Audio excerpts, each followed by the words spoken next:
Hey guys, I'm ready for another pointless review. So I'm gonna review my Super Nintendo games. I think Super Nintendo probably right up there with PlayStation One and right with my favorite consoles of all time. So yeah, let's get started. Mighty Max. This game was retarded. I didn't even. It was like $5, and I was like, oh, remember that show Mighty Max? That show kicked ass. This game sucks. So don't try to find it. I played it for like 20 minutes, and I was like, yeah, this is really stupid. So Evo. I traded a friend of mine, Raid and Trad, that game for this game for a while, and he still hasn't given it back. And I really want Raiden back because that's a much better game than this. This game's okay. It's like all about evolution, and you become a fish, and you know what? Nobody cares. But Raid and Trad, that's a game. I'm missing two games right now. I went like this in case you didn't know what two meant. Two games, Turtles in Time, which is like the best beat 'em up of all time. It's Screw Attack said, which it fucking is, and Raid and Trad, which is an amazing shooter. Really hard, really fun. Both games are amazing. F-Zero. This game kicks ass. This was like what this is like what the Super Nintendo was all about. It was like so many graphics and colors and shit when it came out. But this is a kick-ass game. A Link to the Past. This is probably my favorite Zelda game. Right up there with Ocarina of Time. It's amazing. Shigeru Miyamoto is a genius. This game is just it's just fucking amazing. Watch if you want to know anything about Zelda. Watch the Zelda retrospectives on Game Trailer because those are really amazing. So, but yeah, this is if you like Zelda, and you haven't played this, then you're not really a Zelda fan. Sorry. Street Fighter 2. One of the what is this? Super Street Fighter 2. Who remembers? There was like 20 different versions of this game. But it's it's Street Fighter. It's awesome. It rocks. Street Fighter. Check it out. Total Carnage. Oh my god. Total Carnage. I think I stole this from a friend of mine. Well, he moved out. We were sharing an apartment, and he moved out, and he was kind of being a dick. So I was like, "Fuck you! I'm taking your games." So I got some free games from him. It's all right. It's not even worth mentioning, really. This one is though. Zombies Ate My Neighbors. This is a kick-ass game. This game is so fucked up. Like, you play as like this dude with like spiky hair and 3D glasses, and you can also play as this chick if you're playing two-player, or you can pick them. But you're just going around blasting zombies with your water gun, and it is so messed up. This game, it's like like a takeoff on, it's like all these old horror movies cliches and stuff. And there's like 55 levels, and it gets really hard later in the game. But you get all these things like. It starts off pretty easy, like you're going through different areas, and you have to collect your neighbors. Hence, Zombies Ate My Neighbors. You have to save your neighbors. So you just go around. You have a little map on your screen, and you collect them, and try not to get killed. And you can get all kinds of weird shit, like you can get potions that turn you into big monsters, and like that was. I remember playing this game when I was a kid, and I was like, okay, I get a monster, you get a potion, and you get turned into this giant purple fucking monster. Like I was like, this is the greatest thing ever. At the time. It's still pretty good now, but if this is I think a hidden gem. I don't know how many people know about this. I don't really know if it was popular or not, but now I'm just rambling. NBA Jam. This is like the only other sports game besides that I own besides SX Tricky and that NBA game from my GameCube.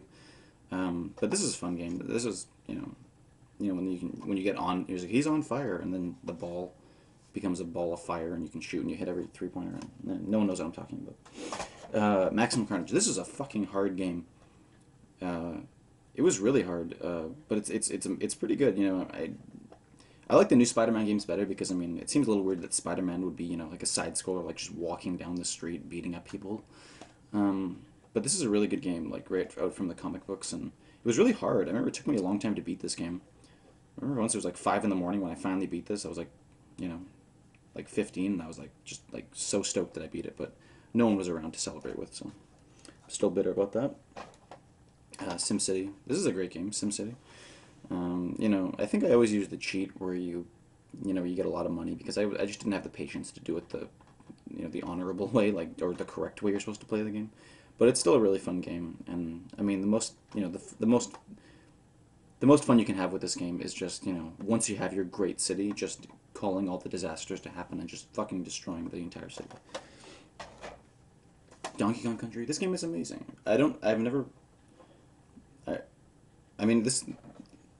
This game is amazing. This is like what saved the Super Nintendo, I think, or not saved, but kind of finally pushed their You know, like they were kind of neck and neck with Sega, and then this kind of put them over the top, I think. But this is an amazing game. You know, tons of levels, tons of different all the tons of different worlds and everything, and the bosses, and it's pretty amazing. And it looked, I mean, back in the day we were like, this is amazing, these graphics are incredible, and today it still looks okay. But I've never really played the sequels, but I don't know if I wanted to. But this is an amazing game. Mario Kart. It's Mario Kart.